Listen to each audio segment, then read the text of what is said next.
सर्वजण भयभीत झाले. ते एकत्र जमले. आपल्याला काहीतरी विचित्र जाणवते. या वाड्यात काहीतरी आहे. अमेय गंभीर झाला. ते सर्वजण मिळून धोंडू काकांकडे गेले. धोंडू काकांना विचारले. ते म्हणाले, अरे बाळांनो, काही नाहीये इथे.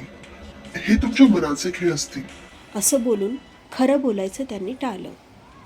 आता त्या सर्वांना परत पुण्याला परतायचं होतं.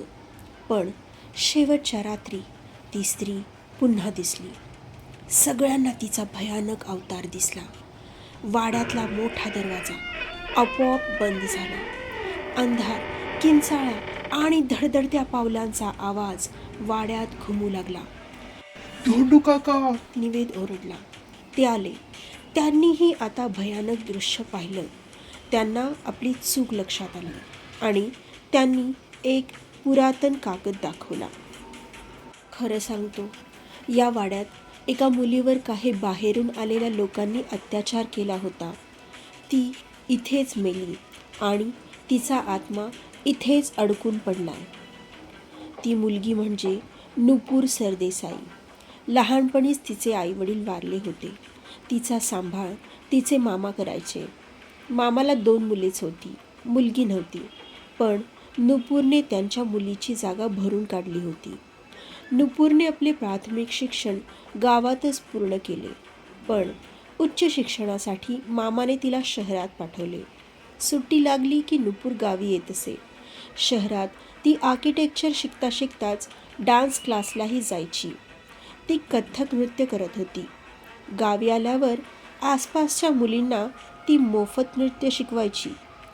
एक दिवस ती मामा मामीचं बोलणं ऐकते की मामाला पैशांची कमतरता आहे आणि अजून 3ही मुलांची शिक्षणं बाकी आहेत. नुपूर विचार करू लागली की तिला मामाची मदत कशी करता येईल. मग तिला एक कल्पना सुचली. तिने मामाला तसं बोलून दाखवलं. मामा आणि मामींना तिचा विचार पटला. मग त्यांनी 2ही मुलांना विचारलं. ते पण तयार झाले. तर विचार हा होता की वरचा मजला पर्यटकांसाठी खुला ठेवायचा. मग सामानाची जमवाजमव सुरू झाली. मग नुपूरने तिच्या ओळखीतून पेपरमध्ये जाहिरात दिली. घरात फोन तर होताच. मग काय, 3ऱ्याच दिवशी एका तरुणाचा फोन आला की 4 मित्रांसाठी बुकिंग करायची आहे. खरं तर मामाला वाटलं होतं की जास्त जण आले तर पैसे थोडेफार शिल्लक राहतील. पण जाऊ दे, तेवढाच हातभार लागेल म्हणून ते कामाला लागले. सगळी व्यवस्था झाली होती. शेवटी तो दिवस उजाडला जेव्हा ते 4 मित्र राहायला येणार होते. ते 4घी म्हणजेच वैभव, तुषार, कुणाल आणि मानव होते. वाड्यासमोर आल्यावर पहिले ग्राहक म्हणून त्यांची ओवाळणी केली गेली आणि मगच त्यांना आत यायला सांगितलं. ओवाळणीने त्यांचं स्वागत केल्यामुळे 4घेही भारावून गेले. मग त्यांना त्यांच्या खोल्या दाखवल्या गेल्या. 4घांना 4 वेगवेगळ्या खोल्या मिळाल्या, कारण त्यांनी जास्त पैसे देणार असल्याचं कबूल केलं होतं. गावात असूनही सगळ्या शहरातल्या गरजेच्या वस्तू होत्या. त्या सर्वांना आश्चर्यच वाटलं. आता संध्याकाळची वेळ झाली होती. नुपूर आणि त्या 4घांची अजूनही भेट झाली नव्हती. नुपूर सकाळपासून त्यांच्या खाण्यापिण्याच्या वस्तूंची खरेदी करत होती. त्याप्रमाणे त्यांचं जेवण बनवलं गेलं. जेवणाचा बेत पाहून वैभवनं विचारलं, काका, आम्हाला हेच हवं होतं. हे तुम्हाला कसं कळलं? कारण तुम्ही गावात राहता ना. मग मामा हसून म्हणाले, वय, मी गावातच राहतो, पण आमची नुपूर शहरात राहते. तिला सर्व काही माहीत आहे आणि तुमच्या खोल्या सुद्धा तिने सजवल्या आहेत. ती त्याचं शिक्षण घेत आहे. कुणाल म्हणाला, पण त्या आम्हाला दिसल्याच नाहीत. म्हणजे खरंच मनापासून धन्यवाद द्यायचे त्यांना. मामा म्हणाले. ती येईलच, पण तुम्ही जेवण सुरू करा. मग 4घांनी मिळून जेवणावर ताव मारला. अप्रतिम जेवण होतं ते. पोट भरलं पण त्यांचं मन भरलं नव्हतं. त्यांनी मामासमोर नुपूरचं खूप कौतुक केलं आणि आपापल्या खोलीत निघून गेले. जवळपास रात्रीचे 1 वाजले असतील. अचानक त्या 4घांपैकी 1 जणाच्या ओरडण्याचा आवाज येऊ लागला. नुपूर अजून झोपलेली नव्हती. आवाज ऐकून ती घाबरली आणि पळतच वरच्या मजल्यावर जाऊ लागली. त्या खोलीतून तो मुलगाही पळत बाहेर येत होता. दोघांनाही कळालं नाही की समोरून कोणीतरी येते आणि दोघेही एकमेकांना धडकले. तो मुलगा तर सावरला, पण नुपूरचा तोल गेला आणि ती खाली पडू लागली. तो मुलगा नुपूरला पकडू लागला, पण आता त्याचा तोल जाऊन तो नुपूरच्या अंगावर जाऊन पडला. तो वैभव होता. दोघांनी एकमेकांना पाहिलं आणि पाहतच राहिले. नुपूर दिसायला हिरोईनपेक्षा कमी नव्हती आणि वैभवही एकदम हँडसम होता. वैभवचं ओरडणं ऐकून एव्हाना सर्वजण जमा झाले होते, पण तिथे आल्यावर त्यांना काही वेगळंच चित्र दिसलं. मामीचा आवाज आला, "काय झालं साहेब?" तो आवाज ऐकून दोघेही भानावर आले आणि उठून बसले. नुपूर तर पळतच तिच्या खोलीत निघून गेली आणि वैभव तिथेच उभा राहून आपल्या दात काढणाऱ्या मित्रांना रागात बघत होता. मामा म्हणाले, नक्की काय झालं होतं साहेब? काही अडचण आली का? यावर वैभव म्हणाला, नाही, म्हणजे मला ना पाल दिसली माझ्या खोलीत, तर मी घाबरलो, बाकी काही नाही.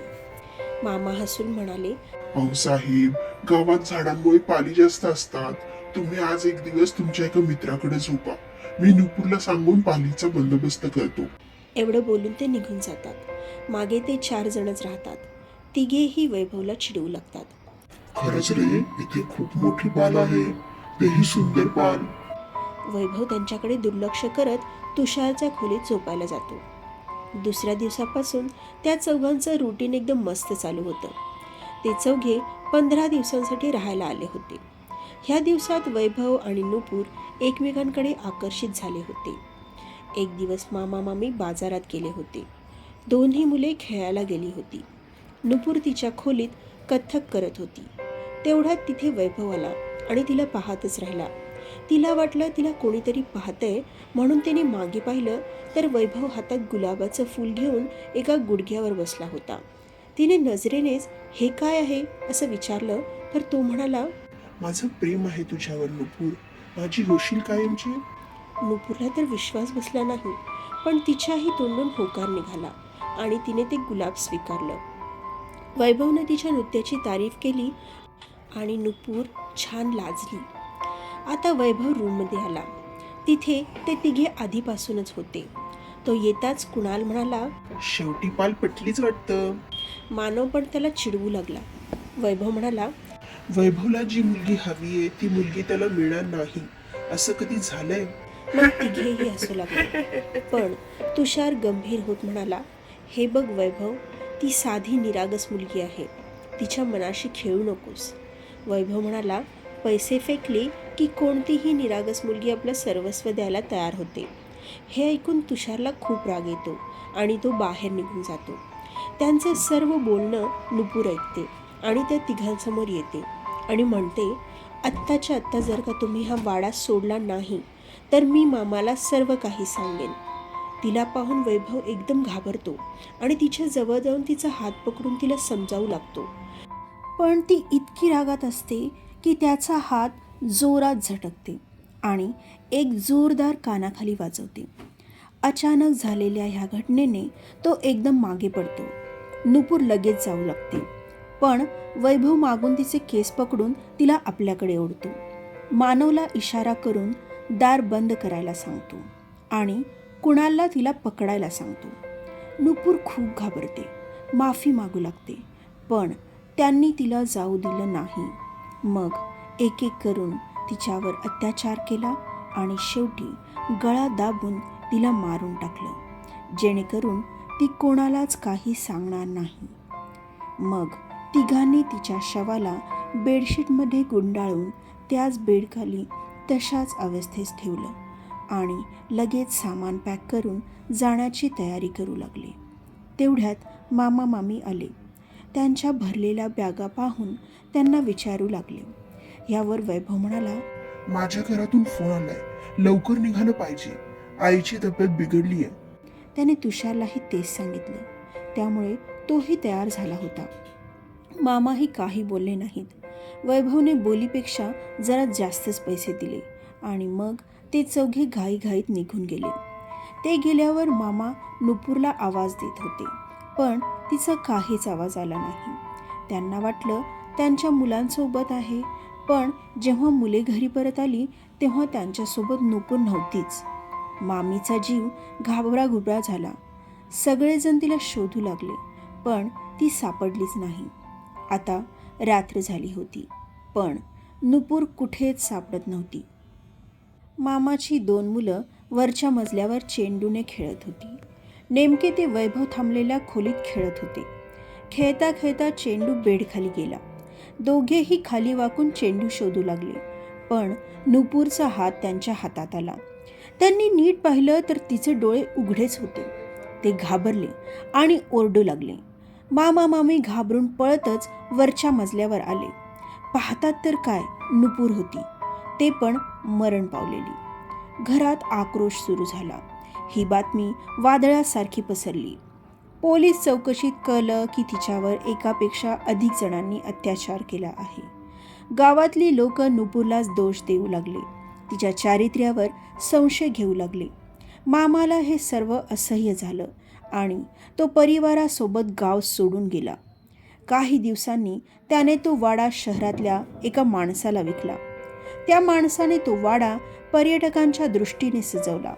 शहरातील पर्यटक तिथे येत असायचे, पण त्यांना तिथे भयानक अनुभव यायचा.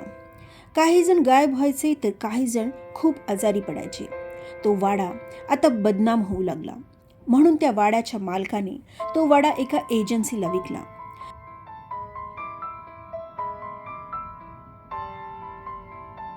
गावातली लोक त्या वाड्याच्या आसपास सुद्धा फिरकत नसत आणि शहरातील लोकांना त्या वाड्याबद्दल काहीच समजत नसत. धोंडू काका म्हणाले, म्हणजे हे गाव खूप सुंदर आहे, पण या गावात असणाऱ्या या वाड्याचा हा भूतकाळ आहे आणि ती मुलगी फक्त दोषी नव्हे, निर्दोषांनाही शिक्षा देते, पण निर्दोष लोकांना जीवे मारत नाही. तिथून परत आल्यावर 2-3 मुलं खूप आजारी पडली. शिरीषला दर रात्री ती स्वप्नात दिसत राहिली. काही महिन्यांनी निवेदने त्या वाड्याबद्दल शोध घेतला. तो मालक फक्त पर्यटकांना अटेंड करायला येतो. खरी मालकी एक एजन्सीकडे आहे.